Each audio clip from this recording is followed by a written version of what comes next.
broadcast is now starting. All attendees are in listen-only mode. Hello everyone, and I'd like to welcome you to this webinar offered by Thought Technology. My name is John Bale. I'm Thought Technology Application Specialist, and I'm going to be the presenter for today. This webinar in the ongoing webinar series is Z-Score's Suite, Norms That Guide Your Neurofeedback. The reason we decided we want to talk about the Z-Score suite that Thought Technology has to offer is because people, frankly, don't even realize it exists. Whenever we show up to conferences that focus more on neurofeedback or brain training, they always seem a little bit shocked that we actually offer solutions where you can have a database that guides your neurofeedback training. Some people have not heard of this, but many people have generally heard of the topic of Z-scores and normed-based training. And so I thought we would just discuss that for today's session, give you an idea of how that can work using Thought Technology's equipment and software. Before we get going, as always, I want to remind everyone that you can ask a question, and I strongly encourage you to do so. If you want to submit a question to me at any time during this presentation, all you have to do is go to the GoToWebinar control panel, usually at the upper right of your computer monitor, and type your question into the questions box. At appropriate times, I'll be checking back those questions and I'll be giving you answers, or if it's something a little bit more complicated, I will contact you after the presentation in order to handle your question more privately. Now, as a quick test, I do want to make sure that you all can hear me and you are, in fact, able to find this question box and interact with me. So please feel free to write me a little bit of a message saying, "Hello, John, how are you?" Or let me know what weather's like, or let me know where you're going for your next vacation. I mean, from my perspective, it's a big snowstorm here right now, so hopefully the internet is going to be stable.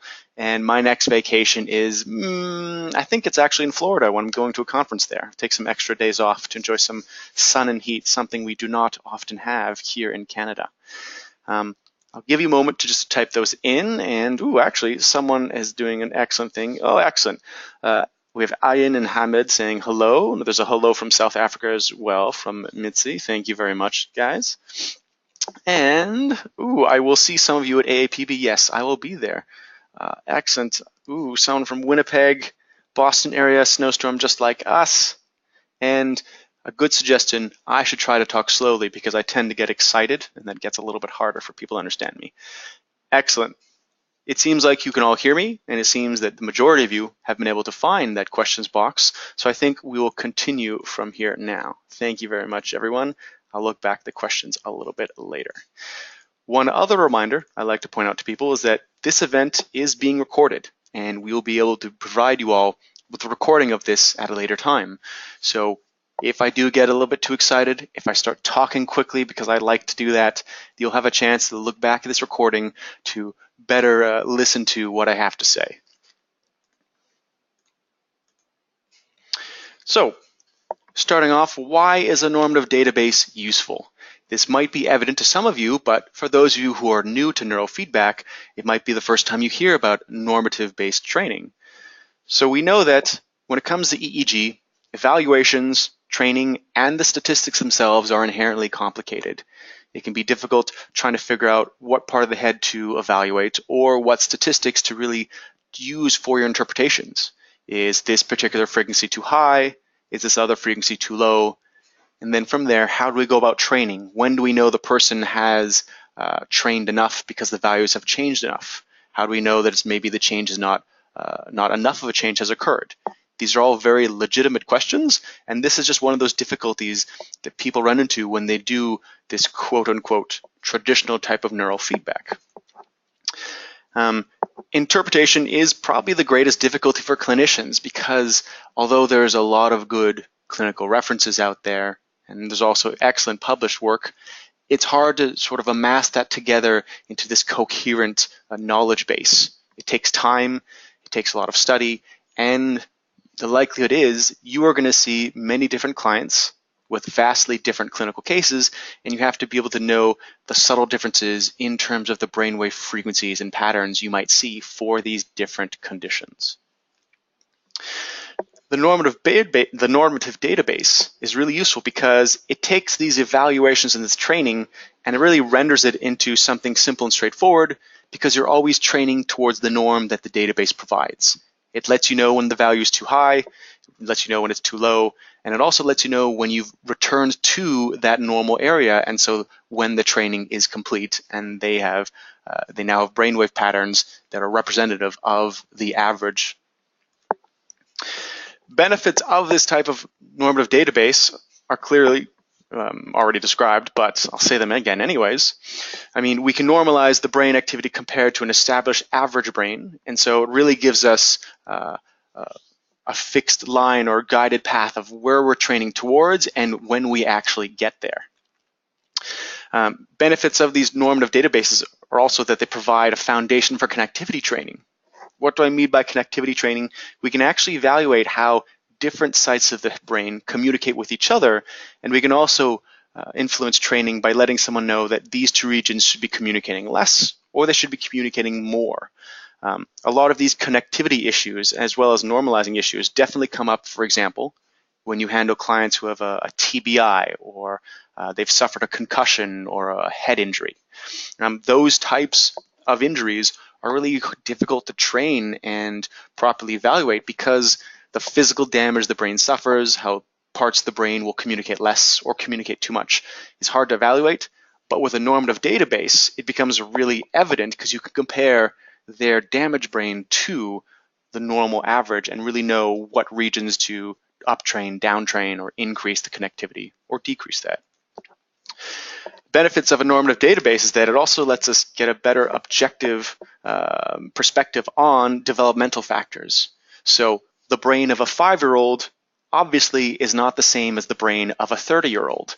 And so these databases take into this account because they compare the brain of an individual to someone of an equal age or similar category as them.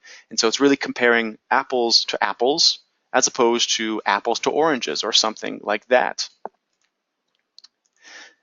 As we go along and explore the Z-score suite and the database we use, you're going to understand how this makes a little bit more sense. Now, speaking of the database that we use, what is it? It's actually Dr. Robert Thatcher's NeuroGuide database. His particular database was originally developed at NYU with a few other researchers, and then he took the data and he brought it down with him to the University of Maryland, I believe, and then turned it into this application that us neurofeedback clinicians and providers can actively use. It's not the only type of normative database out there, but it is one of them that is most easily accessible to clinicians, and it's just most easily integrated and commercialized for providers like Thought Technology. The NeuroGuide database includes about 800 normal individuals, and they range from ages of 6 months all the way to about 82 years old. Now, what defines a normal individual?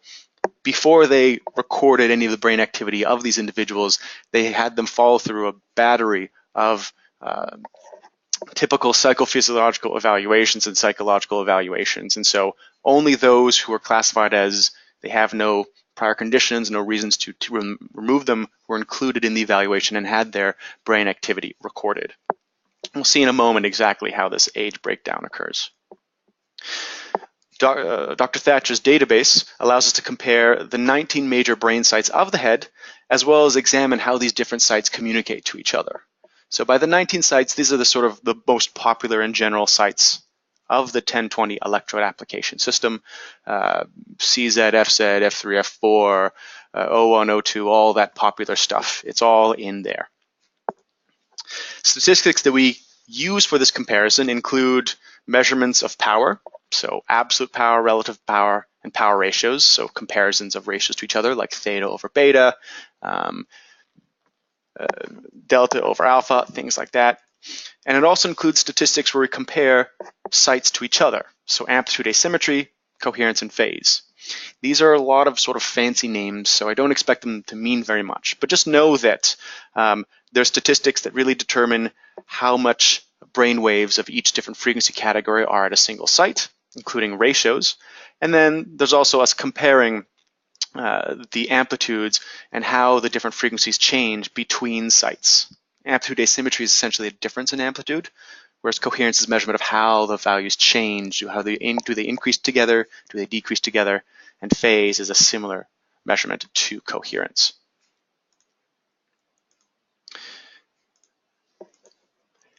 When I mentioned the distribution of age for the individuals who are included as normal people in NeuroGuide, this is the general breakdown. You can see that on the x-axis, it's the indication of what the age of the individual is, and then y-axis is the number of people. We can see that his database favors heavily children and teenagers up to the age of about a 20-year-old, and then there's sort of fewer samples. The reason for this is that it's meant to be sort of a time or lifespan database where we know that as you age from being a small child, your brain is undergoing rapid changes in development, and so that's why they needed a lot of samples for these younger population groups, because your brain when you're 5 is different from your brain when it's 7 or 8, and that's different from a brain who's 13, and so on. So there's definitely strong favoring of the younger individuals.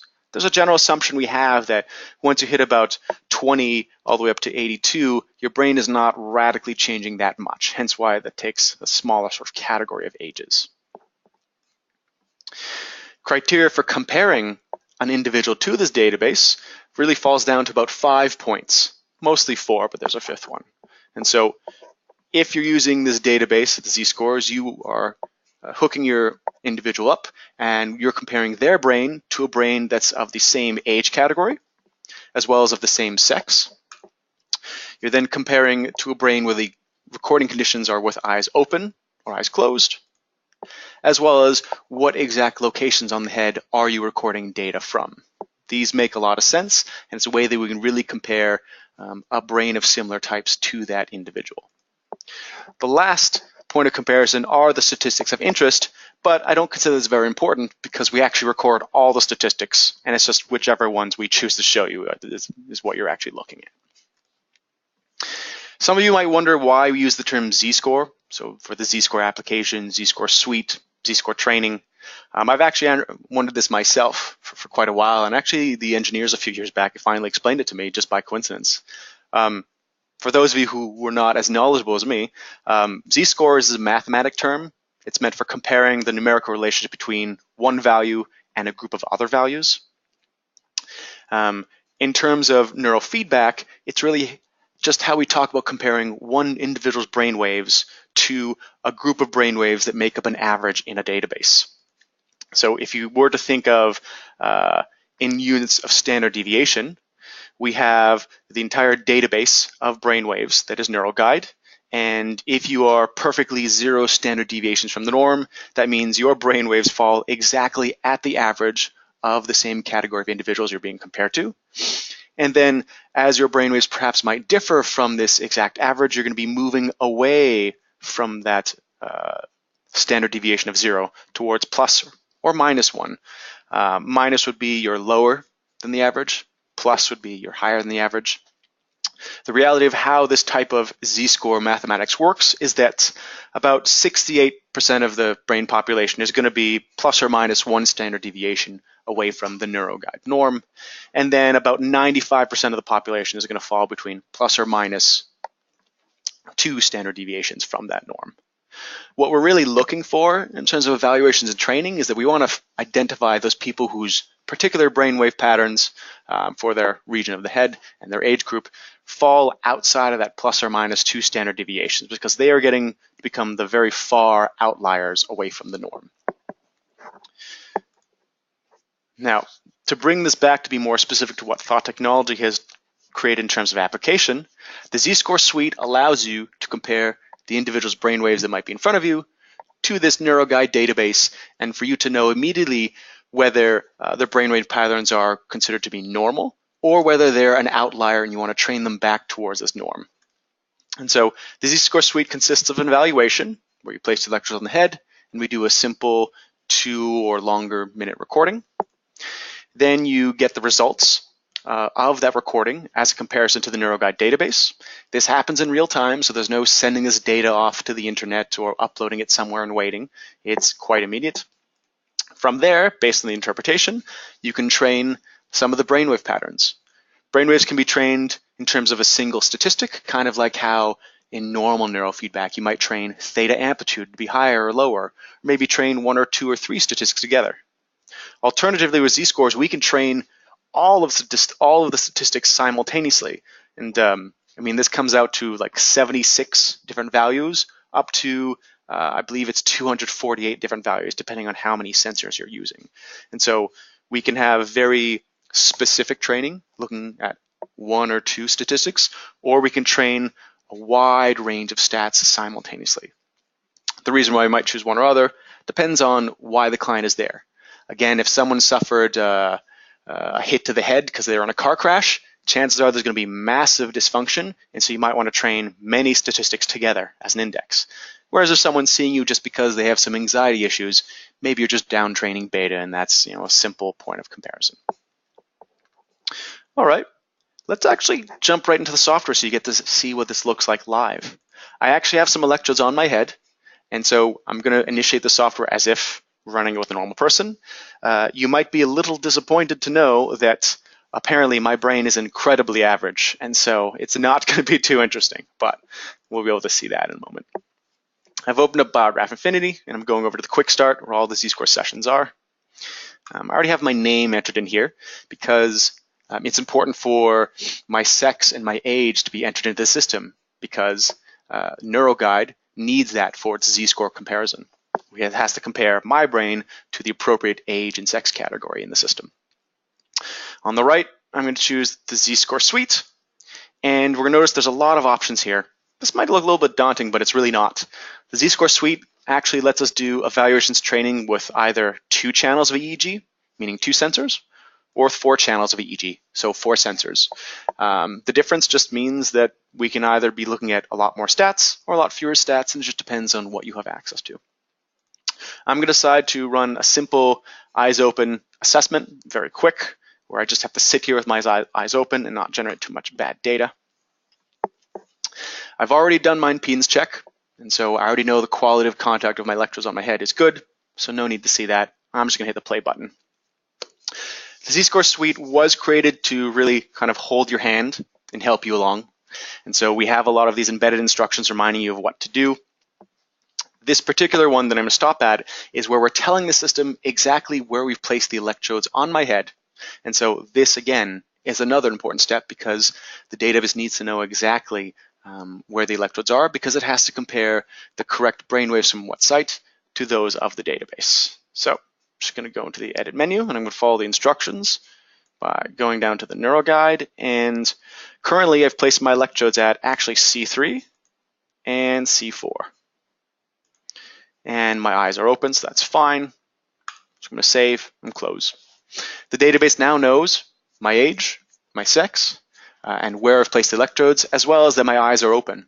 And so that's all it really needs in order to compare my brain to the appropriate group. This next step is something I'm not going to play around with, but the z-score suite actually has automatic artifact detection and automatic artifact removal.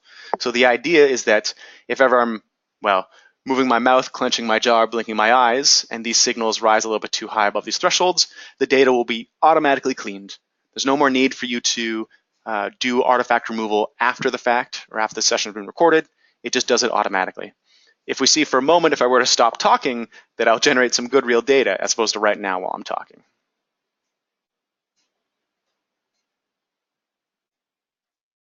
So during this evaluation, I'm probably going to talk anyways, but just know that that is actually possible, and it's a great feature of the z-score suite. I'm going to hit a key to continue, and this is actually the assessment as it is right now. The client should not be looking at the computer, because the whole point is that they are just sitting, resting, eyes are relaxed, and just in idle mode. If it were to stop speaking for a moment, we'd see that this data would actually become more real and representative, and we'd have some numbers appear.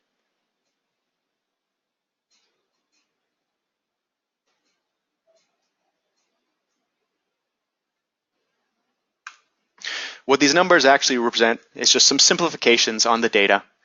In review mode, we get the full results, but this is just letting us know some summed up statistics, how far or close from the norm they are. When the value is 100, it means every potential statistic in that grouping coming from my brain is within the norm compared to the database. When it's less than 100, it means that a certain percentage of those stats are within the norm, but not 100%. For example, this 98 means that at this given moment when I paused, 98% of the statistics we're evaluating for me are within the norm. This is just given from moment to moment, so I'm not going to consider this to be a big worry. There's a lot of people who have variances in how their brain waves work. It's really us trying to look for that dysfunction marker as opposed to these little differences. If we were to unpause, sometimes you see the value would go to 0. And 0 doesn't mean that my brain is going crazy and that I have a problem. It just means that I'm generating a lot of artifacts, and so it's disallowing any sort of statistical analysis on them.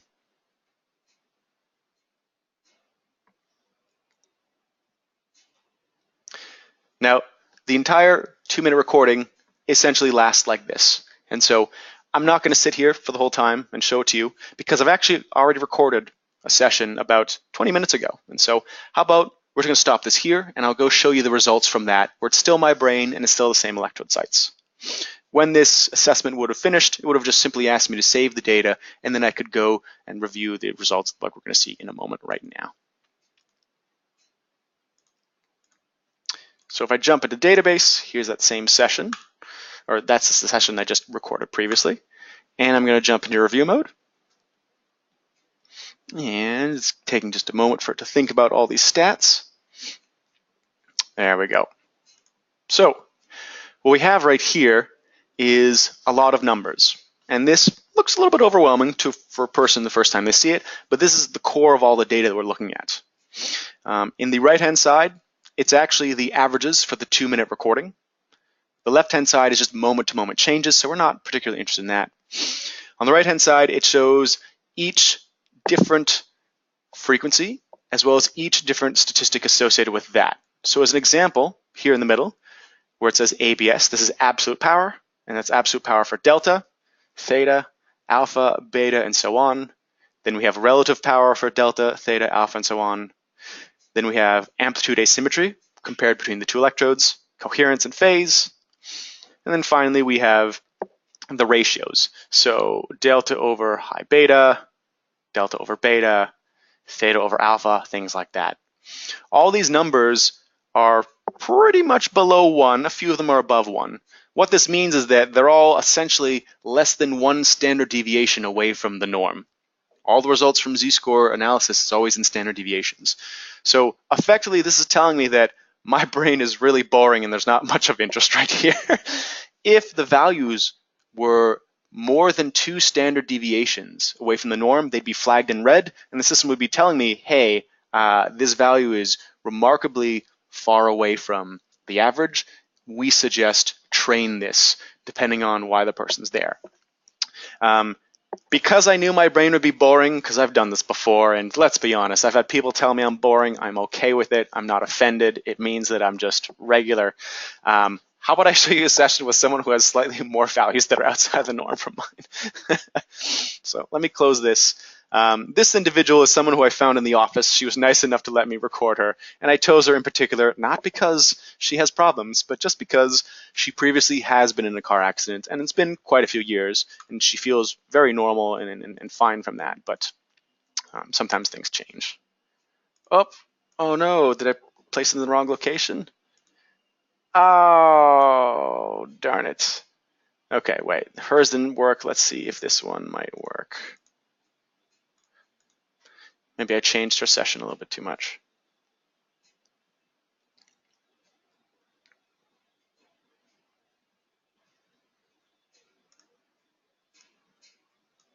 No, oh, here's another regular person. That's annoying. Okay, well, probably should have checked her session before I came back here. If her data was outside of the norm, it would be flagged in red. Notice on the left side here, we have some numbers that are in red because they're incredibly high. These are just changes from moment to moment, but had the individual who was assessed had these values on the right-hand side, it would mean that they had consistent averages that were outside of the norm, and that would be the point of suggestion for training. On this left-hand side, we can see, for example, that the absolute power for theta at this given moment was -3, so about 3 standard deviations below the average, and that's pretty far. To be 3 standard deviations, you have to be outside of the norm compared to 99 point, I believe, 95% of the population. So you are very much an outlier. Same thing for the relative theta power. They're quite low. And this is true for both C3 site as well as C4, where their theta was -2 for both absolute and relative power. From there, we can actually see how there's several other statistics that agree with that. So we can see theta ratio. So the theta over alpha is incredibly low. Theta over beta, theta over high beta as well. At C4, she had similar values where it's theta over alpha and theta over beta, both at -2. Pretending that this is in fact whole session averages on the side, if we were interpreting this, we'd be asking questions, okay, why is her theta so incredibly low? Well, if she's here seeing you because she has trouble sort of quieting her mind, relaxing, incredibly low theta would very much explain that. And so the point of suggestion from z-scores would be to train this theta back towards the norm. And so you would look at these values and you'd discuss with the client exactly how you want to approach brain training. And then you'd be able to use the z-score measurements to train their brain back towards the norm in terms of this theta measurement. Someone's asking a quick question. How many electrode placements are documented in the database? The original database recorded at 19 sites. Although Dr. Thatcher is continuing to do reanalysis of statistics because he still has all the raw data, it really was only based on the primary 19 sites in the 1020 system.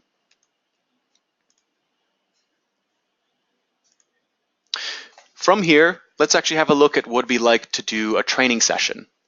If you recall, I mentioned that there's two ways we can do training.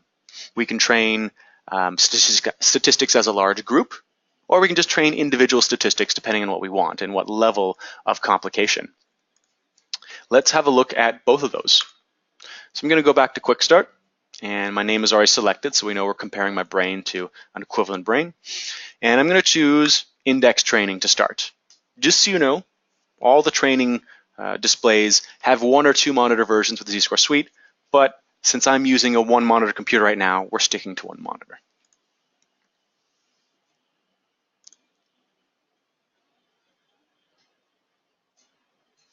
Now, I already told the software that where I place the electrodes on my head, and it already knows my sex and my age, so I don't have to go tell it that once again.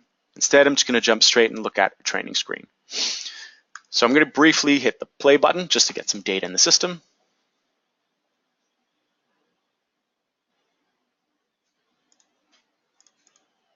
So what this particular training screen is doing, now that I've paused it, it's actually training a large group of statistics all at once. So this is how you train many stats towards the norm.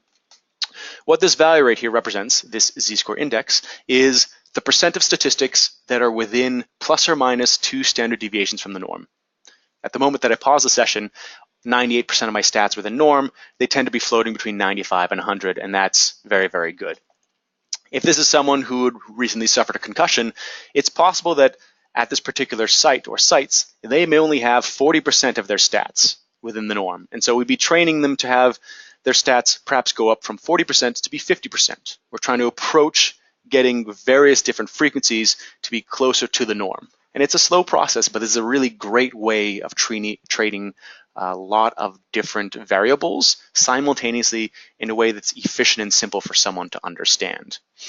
The feedback component for this is that whenever the percent of statistics within the norm rise above whatever threshold value we set, the animation plays or the music is heard or the video runs and things like that. If ever we wanted to perhaps modify the session to not train every single statistic, but maybe just a lot of them, we can actually do that pretty easily. And so if I go and edit these statistics, oops, there we go. We can see right here that there's a list of every statistic being trained. So at location 1, it's where I first placed my electrodes. We can see that we're training every single absolute power, delta, theta, alpha, beta, and so on. Same thing with relative power and power ratios. At location 2, everything is also selected as well. And then when we compare statistics between the two sites for amplitude, asymmetry, coherence, and phase, we also are training all the stats. But let's say we want to train a little bit less than that. Maybe at this location 1, we don't want to train any of the statistics because they're fine, they're okay. So I'm going to clear them all. No more check marks in there. And then for location 2, let's say I only want to train the absolute and relative power and none of this power ratio business. I'm going to deselect that, and now the system is only going to train the statistics that remain. I'm fine with that. I'm going to click OK, save the session, close it, and now when I'm training, it's only training the statistics that I left as highlighted. So it's more focused, but still general enough according to the needs of the individual and what I want to do.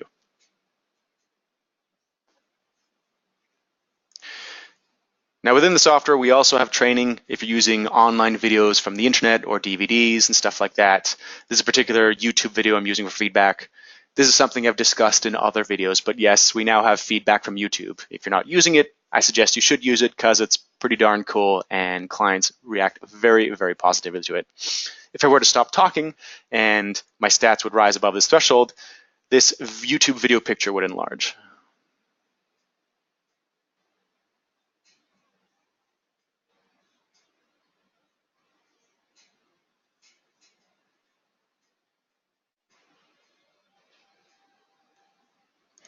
That might require for me to stop blinking and stop getting excited. All right, let's have a look now what training would be if you only looked at a single statistic.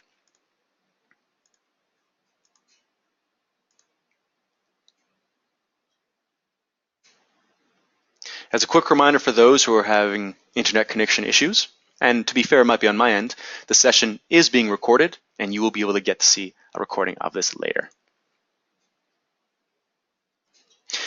Someone's asking a very good question of how do you decide what sites of the head do you choose to assess if you don't have some other system of doing that? You would have to choose the sites yourself based on priorities related to the individual's condition. So if they have attention issues, you might want to focus centrally or frontally. If they did have concussion issues, you might want to focus on the site where they're hit if they know that. A lot of clinicians actually just choose to do an evaluation at 2 sites and then move the electrodes and look at another 2 sites and so on. And so it's really up to you to decide where you place the electrodes. We do the rest of the work of the interpretation of data and figuring out what is too high and what is too low. So let's have a look at what it'd be if you trained a single statistic.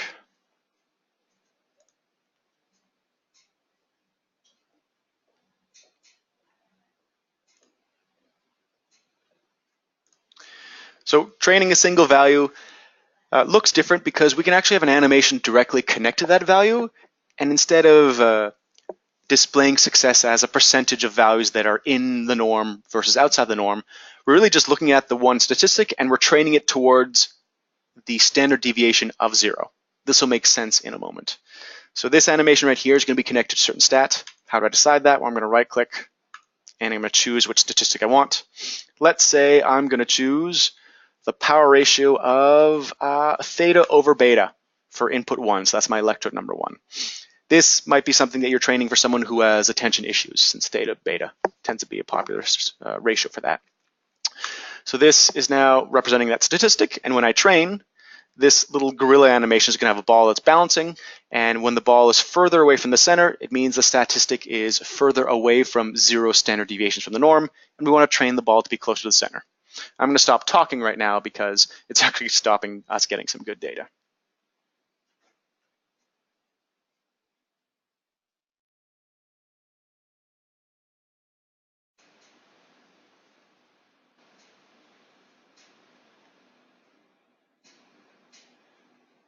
So you can see there's actual representation of the value in terms of standard deviations. It's this little white marker on the left, and the ball is just sort of representing that in a stylized way. This is just a simple gorilla balancing a ball animation, but you can choose other animations that represent that. If by chance the training is occurring with eyes closed, well, we can just stick to a simple line graph where there's music getting louder as the certain statistic approaches 0 standard deviations from the norm. And whenever it gets further away from 0 standard deviations, the music gets softer. So the whole goal with their eyes closed is that they want to hear the music become louder. This simple line graph represents when the value gets closer or further away from that norm. This is pretty much it for showing how the Z-score suite works. Conceptually, it's a bit of complications thinking about normative training, but in the way it actually runs is very straightforward. You do an assessment, You get the results. Results tell you what to train, and then you train many statistics together, or you train stats individually, and that's really a preference or a representation of the amount of dysfunction that might be present. Let me just jump back to the PowerPoint because there's something else I want to say. People often think of this Z-score suite like QEEG. Actually, most full quantitative encephalographies, or QEEG, use NeuroGuide, the same system database that we use for analysis. So, in fact, it is the same thing, but we're just not doing it at many different sites. The pictures I'm showing is, well, my beautiful face with a full cap on my head as I'm getting evaluated. And this might be an example of results that you may be used to seeing if you look at reference material or attend other workshops, presentations by other individuals. The Z-score suite is essentially a mini QEEG. We get access to the exact same statistics, but instead of being all 19 sites at once, it's just 2 or 4, depending on what equipment you have. And so it really is access to the same stats that are available. So what if you want to be able to do this Z-score application in your clinic or in your practice? Well, in terms of equipment, the necessary sensors and electrodes are for 2 or 4 channels. So if you want to do 2 channels of EEG, then you would need 2 EEG sensors, as well as a 2-channel connectivity kit to link the references and the grounds. If you want to do 4 channels of EEG, you would evidently need 4 EEG-Z sensors and use a 4-channel connectivity kit in order to link those reference and grounds together. In terms of encoders and recording boxes, you can use the Procom 2, Procom 5, or Procom Infinity for any of these recordings. However, the Procom 2 and 5 can only be used for 2 channels of EEG, so you only use 2 sensors, whereas the Procom Infinity allows you to do evaluations and training with 2 or 4 channels of EEG. In terms of the software, well, you need the Z-score suite because we've been talking about this whole time, and that's probably obvious. This is just the visuals and how we arrange statistics in the system for training and for evaluating. You would also need the Biograph Infinity because that is the standard platform that any of our software runs. And one additional item you would need is this Z-score add-on. It's kind of oddly named, but this is the license that actually gives access to Dr. Thatcher's NeuroGuide database. Our Z-score suite sends data to this database and then takes it out and visualizes it how we want. However, this is an additional cost because Dr. Thatcher does not let anyone get access to his database for free, and so you have to pay for access to his database. You might be wondering what the costs are for these products, and I would suggest you refer back to your local distributor on what that costs, or you can also go to our website if you buy directly from us. But I do suggest you go back to your distributor first to get an idea of the prices on that. I'm just having a quick look at some of the questions that have been submitted. Someone's having a quick little question that they have a lot of this equipment that we own, but they do not have the ones that allow for impedance checking. As long as you can verify impedance, you can use your equipment with the Z-score suite. I just strongly suggest you do check impedance because it's definitely necessary for us to know if you're getting good quality data or not. And so to Julie, you can use your old equipment, but just make sure you're figuring out how to manually do an impedance check instead of using the system. Someone else's question is auto artifacting available in the current EEG suite that a lot of people get? The answer for that is no. It's only in this Z-score suite as well as some other suites. But just as a quick note, wink, wink to you, I'm pretty sure a replacement for the EEG suite is about to be showcased at the AAPB convention in 1 month, meaning that EEG suite is going to be saying goodbye to the world and something much better and much brighter and much nicer and easier to use will be replacing it. Don't tell anyone that I told you guys.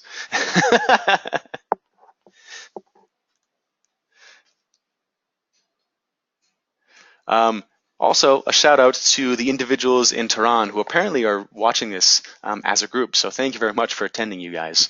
I will be sending you a recording directly by email later. Now, we are coming towards the end of this presentation. So if you have any more questions about Z-scores or NeuroGuide or normative database training, please let me know and I will feel free to, and I will gladly answer those now. While I give you a moment to type in those questions and submit them, I just want to remind you all that there's always several learning options when it comes to thought technology equipment and biofeedback and neurofeedback. We do offer online or on-site training, depending on what sort of application you want to use. We have a few offerings on our website, as well as things can be arranged through our representatives. We also do run workshops, often at conferences. And so if you want to learn a little bit more about some sort of application we have, please feel free to attend those workshops or suggest them as well. We will be giving a 1-hour showcase at the upcoming AAPB conference in Florida about this new software application replacing the EEG suite as well as the physiology suite, in case you know what that is. We also strongly suggest for you to check out a lot of good clinical references and resources from other associations like the AAPB, BCIA, BFE, and ISNR. They have a lot of variety in terms of material, whether it's just physiology or brainwaves, and they definitely have a lot to talk about when it comes to Z-scores and normative databases.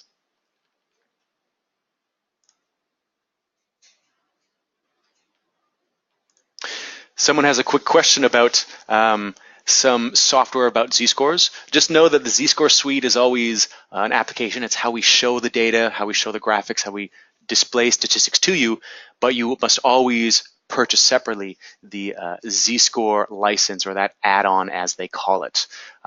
This is true whether it's us or other manufacturers. Their software might be able to take advantage of the NeuroGuide database, but Dr. Thatcher and his group definitely always require that separate purchase for access to their database, because they still ultimately control the database, which is a good thing. We don't want them losing control of that. So we're getting down to the end of this presentation. Any last minute questions, please send those in and we'll gladly answer those. So someone's asking, what is the difference when we train a patient on the Z-score suite, so using a normative database or perspective, versus the normal EEG suite? That's a good question. So the normal EEG suite is what I'd call traditional neurofeedback.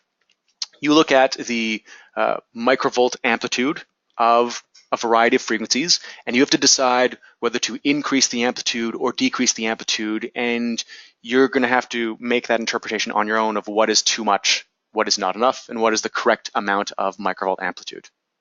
When it comes to training Z-scores, we don't think of it so much in microvolts. We think of all statistics in terms of standard deviations from the norm, and the system is telling you how far from the norm they are. Typically, we train individuals to be within 2 or within 1.5 standard deviations from the norm. That means that Z-score suite really just tells how close the person is coming towards that norm, instead of letting you know what are their microvolts in terms of amplitude. Another point of comparison is that for Z-scores, we can train many stats, so up to 76, 248 different statistics, all as a single number, which is the percent of these which are within norm or outside of the norm. EEG suite itself, you can't train that many statistics. It would be too confusing and rather difficult, and so that is just simply not a possibility.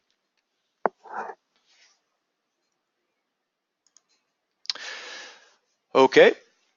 With that, I do not see any more questions coming in. So I'd like to thank you all for attending this presentation. Again, if we had any sound issues, you'll be getting a recording of this very soon. If you have any questions that happen to come into your mind, whether in the next 10 minutes or the next 10 days, feel free to submit those to me at johnbale@thoughttechnology.com, and I will gladly try my best to get an answer back to you. If ever you want to talk more about this, or if any of you guys have any suggestions on what future webinars you'd like to listen to, then feel free to submit those, and we'll gladly consider those as topics of potential presentations. All right. Thank you very much, everyone, for attending. Thank you very much for your patience, and I hope to hear from you sometime in the future. Bye-bye.